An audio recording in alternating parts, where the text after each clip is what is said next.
ધારી તાલુકાના ચલાલા ગામના ભાજપના કાર્યકરો તેમજ પ્રમુખ દ્વારા દિલ્હીની ચૂંટણીમાં ભાજપનો વિજય થતા ભાજપના કાર્યકરો દ્વારા શહેરના રાજમાર્ગો પર ફટાકડા ફોડીને એકબીજાને મીઠાઈ ખવડાવીને આનંદ વ્યક્ત કરાયો હતો।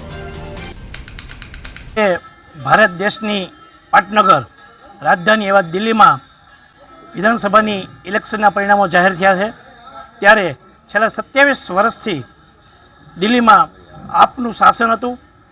દિલ્હીના મતદારો, સાણા અને સમજુ મતદારોએ ભારતીય જનતા પાર્ટીની વિકાસ યાત્રામાં જોડાઈ અને ભારતીય જનતા પાર્ટીના ઉપર વિશ્વાસ વ્યક્ત કરી અને સંપૂર્ણ ભારતીય જનતા પાર્ટીને બહુમતી આપી છે। અમારા પ્રધાનમંત્રી નરેન્દ્રભાઈ મોદીની જે વિકાસ યાત્રા છે એમાં દિલ્હીના મતદારો જોડાઈ અને ભાજપને ભવ્ય વિજય બનાવ્યો છે, ત્યારે આખા દેશમાં જ ખુશીનો માહોલ છે। એ પ્રમાણે ચલાલા ભારતીય જનતા પાર્ટીના કાર્યકરોએ ખુશી વ્યક્ત કરી છે।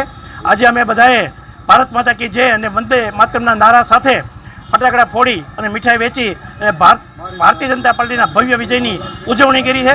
અસ્તુ ભારત માતા કી જય, વંદે માતરમ।